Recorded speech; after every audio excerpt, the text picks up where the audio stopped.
Hey, I got Tony here again from Tony's Tractor Adventure. We're gonna check out these TYM tractors.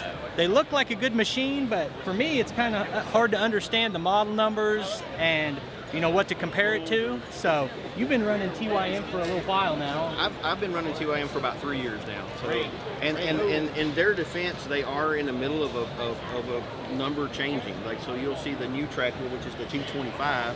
It no longer is a letter and 3 numbers. It's just they've cut off the last 4. 4 just get 4-wheel drive. So it's really kind of redundant. So that's why they're just going to go down to a 2-letter, or 2 numbers and one letter from here on out. Before we get into looking at the tractors, if you haven't already, go check out Tony's Tractor Adventure. Tons of good content on there.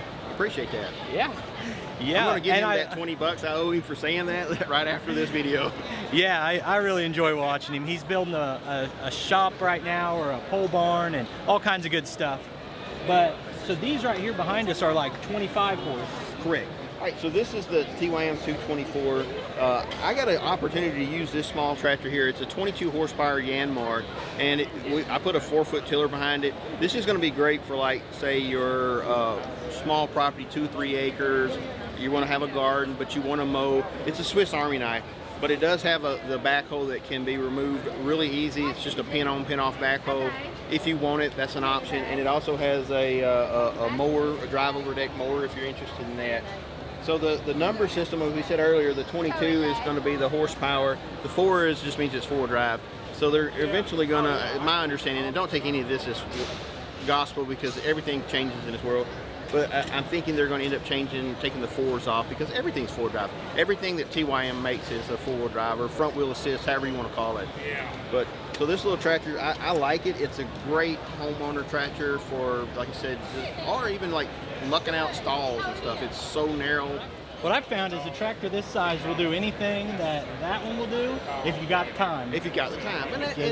And also you got to think about like pounds per square inch. This tractor was designed as its primary mission as a mower. So when you're looking at pounds per square inch on the ground, that makes a big difference. If you have a real heavy tractor and you keep running over your yard, you're gonna pack the soil and make what they call a hard pan. So these tractors were specifically designed not to go over a certain weight per pounds per square inch on the tires. This is a mower. It's a tractor, but it's got a primary mission of mowing, whether it be a finish mower on the back or a finish mower here. I've talked about it on my channel that I've got a drive over mower deck, but I don't put it on very often because I do heavy lifting, and so I've weighed my tractor down to where it's about 6,000 pounds, and that's not a mower anymore. Right. But a machine like this will be a great mower, and you can move dirt or whatever else you need to do. Like 3 minutes you can take the loader off on this, and it's strong enough to lift 600-700 pounds, but you can literally take it off, drive the tractor away, and scoot it around on your garage floor. So it's strong enough to do a lot of work, but yet still most people can manage it in their garage pretty easy. But you can take this loader off in 3 minutes, and then if you look at it, then it's a mower. It's a heavy mower. Mm-hmm. It's a big, it's a tractor, but it still mows very well. It's got great turning radius and stuff like that. Whereas you get into the next size up, it will mow, but it's not. You don't want to finesse your yard with it. And then if you forget to mow for 6 months, you put a bush hog on it. Put a bush hog on it.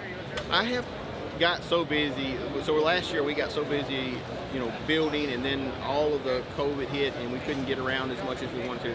My farm grew up, and I was in that exact situation where I went from mowing to bush hogging small trees. Now that we've talked to Tony, we're going to get an expert opinion on this. Let's get an expert opinion here. Hey, Zayden, what do you think about this tractor and this backhoe? You've used my backhoe. You think you could dig a hole with this one? He's got it. He's a pro already, I can tell. This is the 250 Ford. And this was actually one of the tractors on my list to buy. So I kind of was, because this one is a little bit heavier than the 224. It's got more lift capacity. It's got like 1,000-pound lift on the loader. The backhoe is it digs 6.5 foot deep. It's a little beast, the backhoe. I've actually dug trenches with a backhoe in one of these. And it has a drive-over mower deck, a 60-inch drive-over mower deck. So this is going to be, as far as equivalency, this will be really close to like a John Deere 1025R. They're going to be very competitive in what they can do. And it's one of the reasons that draws me to it. But I have a sawmill, so I need a little bit more lift capacity than the 1,000 pounds. So that's why I ended up going to the T25, which is right next door. So the T25 is its big brother. Both of them have this one has like a 24 horsepower Yanmar engine. This one has a 25 horsepower. It's a little bit more. It's got a bigger hydraulic pump, more flow rate, and the loader will lift 1,300 pounds up to full height. So 1,387 pounds. So on the sawmill, I don't really need to lift the log that high. It safely lifts a 2,000 pound log up to the sawmill height and sets it on. And that's what my primary goal is. So I'll use this tractor a lot in what I call my log yard now. So I love this tractor, the fact that it's small, but you do have to put the roll bar down before you go into a standard garage. That it has a big, tall, heavy roll bar, and that's because when you put a backhoe on here, it gives you a place to set protect it while you're working the backhoe. But so every time I put it in my garage, I do have to put the roll bar down. Those are impressive lift capacity numbers to me. This is physical size. This is just a little bit smaller than mine, but mine's a 38 horsepower, and this lift capacity is right up there. So yeah, like the rear PTO or the rear 3-point hitch will lift 1,500 pounds. That's a good number for a small machine, I tell you. It really is, and that's what TYM they are. That's their claim to fame. They want high lift capacities. Let's talk. A big thing for me on any tractor is what hydraulic options do I have? You can always go third party and add them, but do they have, for most of these models, are they going to have a factory third function? Okay, this tractor offers a factory third function. It literally takes 30 minutes to put the kit on and you buy it. It's got 2 buttons right here. It's already pre-wired on the controller. It has hard lines that you bolt on. I literally took the whole thing on in 30 minutes. Did a video about it. And then if you want rear remotes, again, you can order all this from the factory if you want to, or if you have the tractor and want to do it later, you can always add it on later. And then the rear remote, again, you can order it from the factory. It'll come that way if you want it, or if you want to put the rear remotes on, it's a 30-minute add-on. Seems like all the ones I've seen always have at least one on there. Yeah. But this one, you can add more if you want. Well, now this one's a 1. Pretty much in your smaller tractors and this side, if you get one, they're going to offer one rear remote option. So if you want more than that, you are going to have to go to a third party. So I ended up getting a flail mower that articulates. So I ended up putting a Summit hydraulic kit on it so I can have multiple functions. So now my little tractor's got 3. I only need 2, but I was like, well, if I put this kit on, I might as well get the other one. I've never seen anyone standing around talking and complaining that they had too many hydraulic options. No, anything I can do to get out of work. Yeah. I mean, I'm just saying. Yep. All right, ready to step up to something bigger? Yep, let's go to the next size. All right, Tony, so tell us a little bit about this. Hey, you're not Tony, get out of here. Always got time for Hank to pop in one. Always crashing my party, man. Yeah, that's right. Always. I'm always in Hank's shadow. What's up with that? So the reason I came here is because I asked Tony to give me a ride home. Yeah, and what's in it for me? Yeah. He said ice cream cone. I asked Brock, but he said no. Hank said, what's in it for me? And he said an ice cream cone. I was like, okay. Yeah. That boy's got to eat now. I'll take him home, but I'm staying with him. That's right. Okay, so this is the T25, but this one has the cab on it, and it's the same exact tractor that I have. This cab is added on. You can have it added at the assembly plant if you want it or not. The difference, it's perfect for like those states up north that have a lot of snow. So it doesn't have air conditioner, so it's not bad for our area because the doors come off really easy, the windows come off pretty easy, and then you just have basically a canopy. But for up where there's like tons of snow, it has a really nice mid PTO, and you can put a front snowblower on it. And this is a snow blowing machine then all of a sudden, and that's a big deal.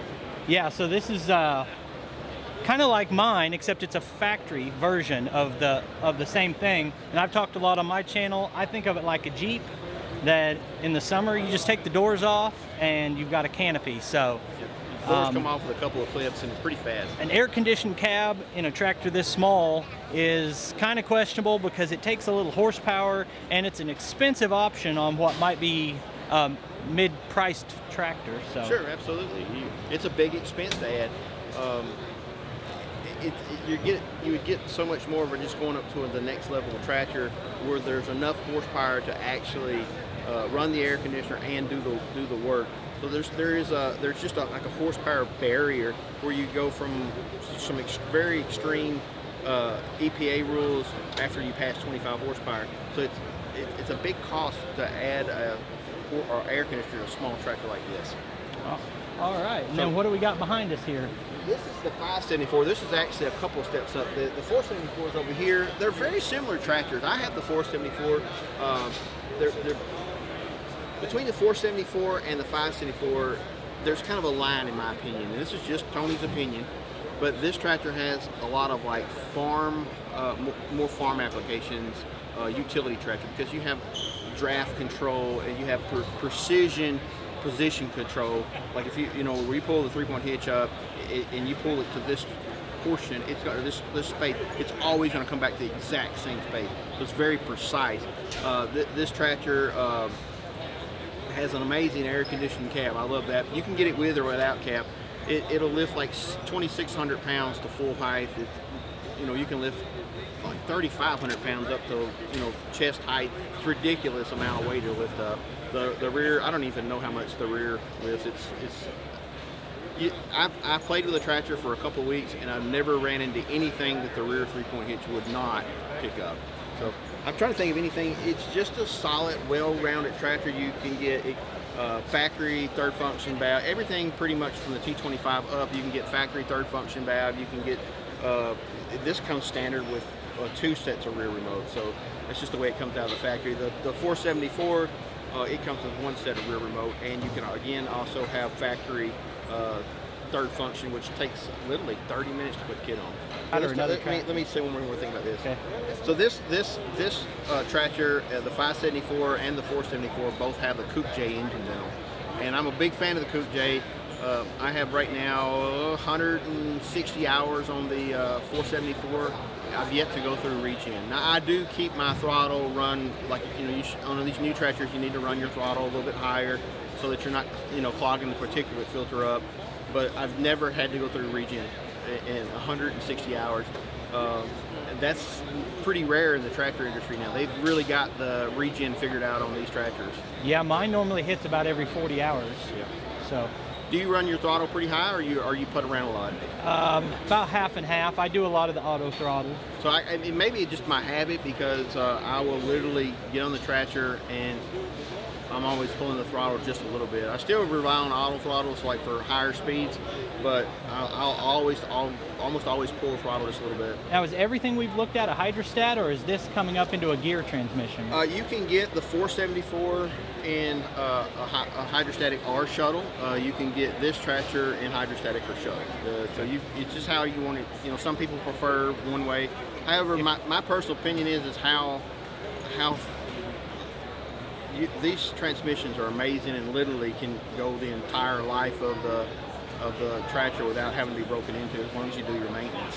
It almost seems like if you're pulling something heavy, ground engaging is about the time you want a gear drive. For everything else, the hydrostat's just so convenient. I will agree with that to a degree, but I will say this, that the hydrostatic has come so far. It's like automatic transmissions in a truck. You can't buy a full-size diesel truck, a pickup truck anymore with a standard transmission, because the technology's come so far that you're losing less and less and less horsepower to that. Matter of fact, in reality is a new truck, the automatic transmission is more fuel efficient than the standards. Something else about the driveline, didn't I hear that the Coupe J engines are made by or partnered with Cummins, or is that? Back in the day, Coupe J used to had a partnership with Cummins, and so obviously there's some design influence. If you pop the hood and look at the engine, I'm a diesel guy, and you can look at it and see a resemblance of a Cummins engine, a little 4-cylinder Cummins. But that's been years ago. But obviously there's some heritage there. Yeah, they've been in the game a while. Yeah. Well, TYM they bought the Coupe J engine plant, or at least been part of it for a good long while, and I think they bought the whole engine plant completely out a couple of years ago, maybe last year. But like the tractor, they've been making tractors for 70 years, so this is not new to them. They make a lot of other people's tractors too, and they're going to be around for a minute. I'd say there's a lot to like about these TYM tractors, and like I said at the beginning, go check out Tony. He's got a lot going on his property, and I appreciate you taking time to watch this video. Okay, I really appreciate you having me on, man. It means the world to me. All right, see you next time.